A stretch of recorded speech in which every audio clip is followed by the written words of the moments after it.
আখেরাতের ফিকির আরেকটা তৈরি করতে পারেন এইভাবে। ডাক্তার আপনাকে বলল আপনি ক্যান্সারের রোগী, আর 24 ঘন্টা বাঁচবেন। 24 ঘন্টা পরে আস্তে আস্তে আপনার শরীর ড্যামেজ হয়ে যাবে, আপনি মারা যাবেন। বাসায় আইসা আপনি কাউরে জানান নাই আপনি যে ক্যান্সারের রোগী, মানে কাউরে বলেন নাই আপনি যে আসলে মারা যাইতেছেন। আপনার আব্বা আপনার এমনভাবে বকাঝকা শুরু করছে, আপনি কিচ্ছু কর না, হাসেন। কেন? যে আব্বা জীবনের যত বকা আছে বকা দেন, কারণ আমি বেশি দিন নাই।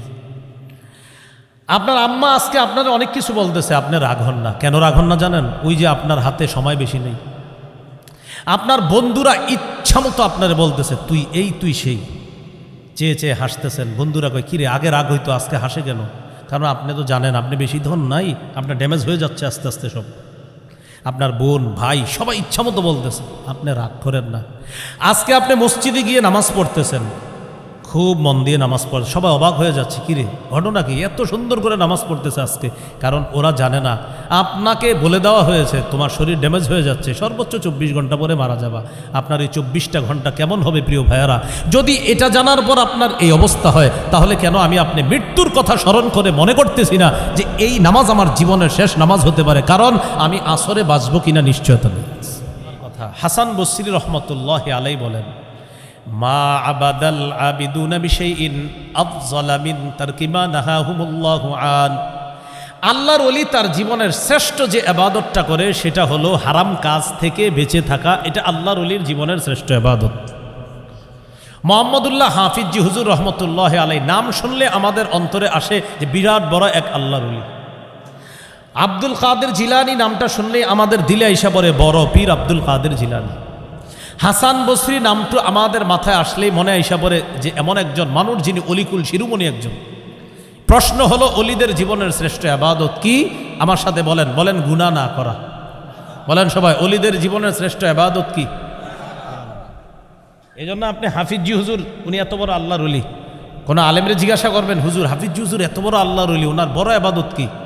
আলেমরা বলবে না যে উনি বেশি তাহাজ্জুদ পড়তেন আর বেশি কোরআন পড়তেন, হ্যাঁ তাহাজ্জুদও পড়তেন কোরআনও পড়তেন, বাকি এটা না বইলা আলেমরা বলবে হাফিজি হুজুর গুনাহ করতেন না, চোখটা সারাক্ষণ নিচে থাকতো, এটা বলবে। তাহলে বোঝা গেল কি আল্লাহর ওলিদের জীবনের শ্রেষ্ঠ ইবাদত গুনাহ না করা। বলেন আল্লাহর ওলিদের জীবনের শ্রেষ্ঠ ইবাদত। এই হলো আজকের 7টা কথা জানলাম। আজকের আলোচনার প্রথম পার্ট এতটুকু। এবার আমি দ্বিতীয় পার্টে যাচ্ছি, একটু মন দেন, শেষ করে দিচ্ছি ইনশাল্লাহ। প্রথম পার্টটা আমি আবার বলি, 1 নাম্বার নগদ পাপগুলা ছেড়ে দিব ইনশাল্লাহ, আজকে আমরা ছেড়ে দিছি ইনশাল্লাহ। দ্বিতীয় আলোচনা নতুন করে আজকের পরে আমরা পাপের কাছেও যাব না ইনশাল্লাহ। 3 নাম্বার কবিরা গুনাহের মধ্যে যদি ডুবে থাকি এই মুহূর্তে আমরা এগুলা ছেড়ে দিব। 4 নাম্বার হারাম থেকে বেঁচে শ্রেষ্ঠ আবেদ হওয়ার চেষ্টা আজকে থেকেই করব। 5 নাম্বার আমরা যে বিষয়টা শিখলাম, কখনো কোনো গুনাহ হয়ে গেলে সবার কাছে বলে বেড়াবো না, প্রয়োজনে কোনো আল্লাহওয়ালার কাছে বলা যাবে। 6 নাম্বার আজকে থেকে যে কোনো গুনাহকে আমরা মনে করব পাহাড়ের মতো, আর পাপাচার মনে করবে গুনাহ মাছির মতো। 7 নাম্বার আমরা আজকে শিখলাম আল্লাহর ওলিদের জীবনের শ্রেষ্ঠ ইবাদত হলো গুনাহ না করা। এ হলো আজকের আলোচনার প্রথম পার্ট। দ্বিতীয় পার্ট গুনাহ থেকে বাঁচার উপায়, এটা বেশি জরুরি আলোচনা। গুনাহ থেকে বাঁচার 12টা উপায় বলবো, 12টা শেষ, আলোচনাও শেষ হবে ইনশাআল্লাহ।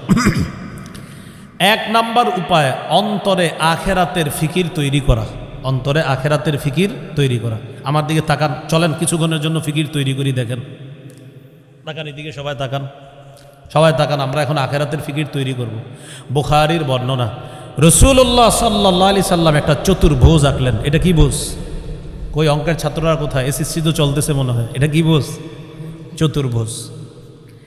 এই চতুর্ভুজটা আঁকার পর দেখেন আল্লাহ রসুল মাঝখান থেকে একটা বড় দাগ দিছে। এই দাগটা চতুর্ভুজের বাহিরে নিছে। তাহলে আবার বলছি, চতুর্ভুজ মাঝখানে একটা দাগ দিছে, দাগটা ভিতরে আছে না বাহিরে? তাহলে চতুর্ভুজ থেকে একটা দাগ দিয়ে বাহিরে নিয়ে আসলেন।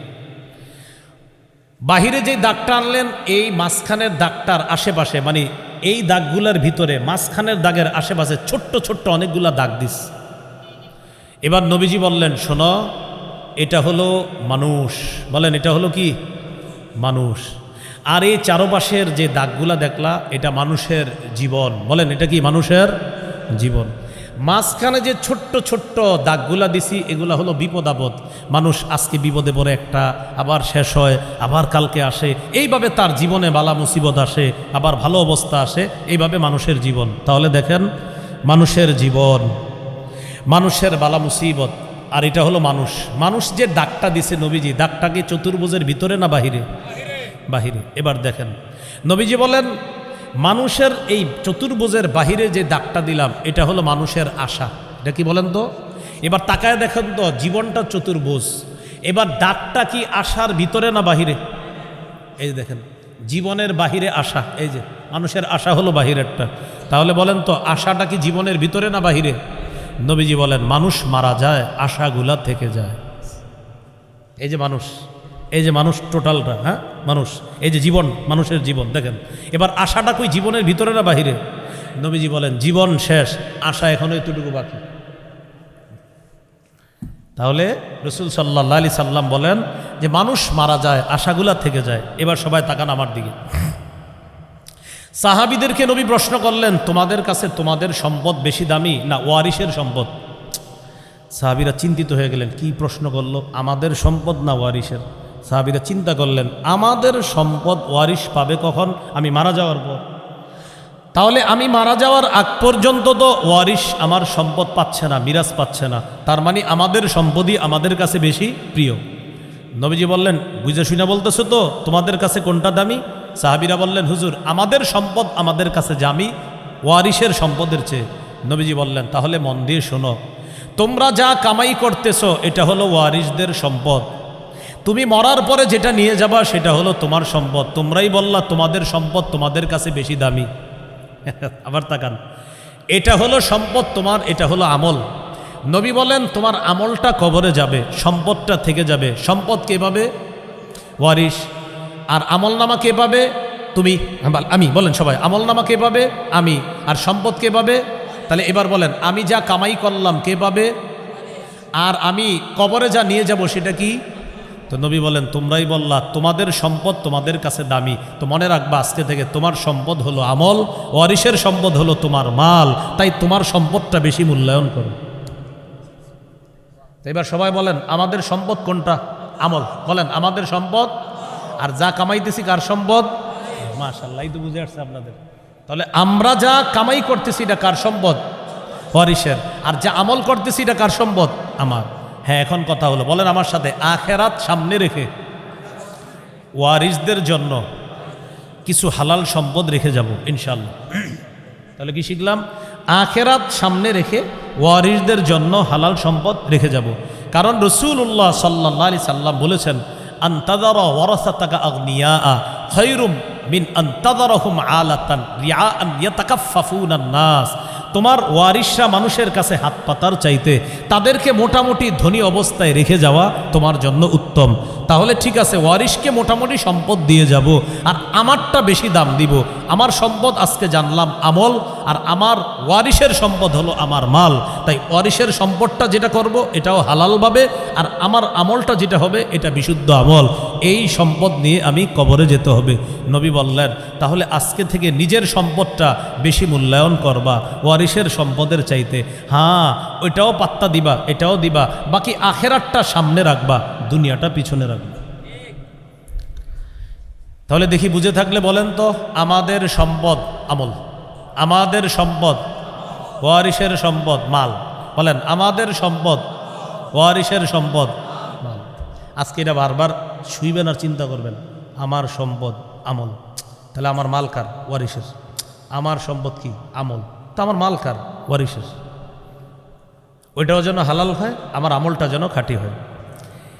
এবার দেখেন আমার ঘড়িতে এই মুহূর্তে বাজে 12টা 12।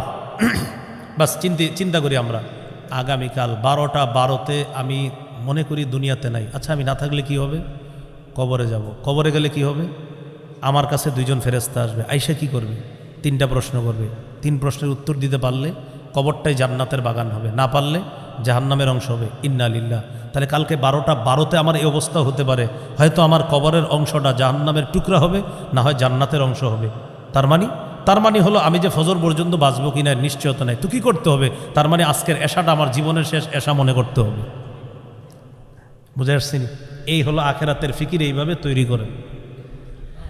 আখেরাতের ফিকির আরেকটা তৈরি করতে পারেন এইভাবে, ডাক্তার আপনাকে বলল আপনি ক্যান্সারের রোগী, আর 24 ঘন্টা বাঁচবেন।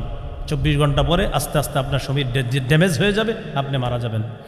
বাসায় আইসা আপনি কাউরে জানান নাই আপনি যে ক্যান্সারের রোগী, মানে কাউরে বলেন নাই আপনি যে আসলে মারা যাইতেছেন। আপনার আব্বা আপনার এমনভাবে বকাঝকা শুরু করছে, আপনি কিচ্ছু কর না, হাসেন। কেন? যে আব্বা জীবনের যত বকা আছে বকা দেন, কারণ আমি বেশি দিন নাই। আপনার আম্মা আজকে আপনারা অনেক কিছু বলতেছে, আপনি রাগ হন না। কেন রাগ হন না জানেন? ওই যে আপনার হাতে সময় বেশি নেই। আপনার বন্ধুরা ইচ্ছা মতো আপনারা বলতেছে তুই এই তুই সেই, চেয়ে চেয়ে হাসতেছেন। বন্ধুরা কয় কিরে আগে রাগ হইতো আজকে হাসে কেন? কারণ আপনি তো জানেন আপনি বেশি ধন নাই, আপনার ড্যামেজ হয়ে যাচ্ছে আস্তে আস্তে সব। আপনার বোন ভাই সবাই ইচ্ছা মতো বলতেছে, আপনি রাগ করেন না।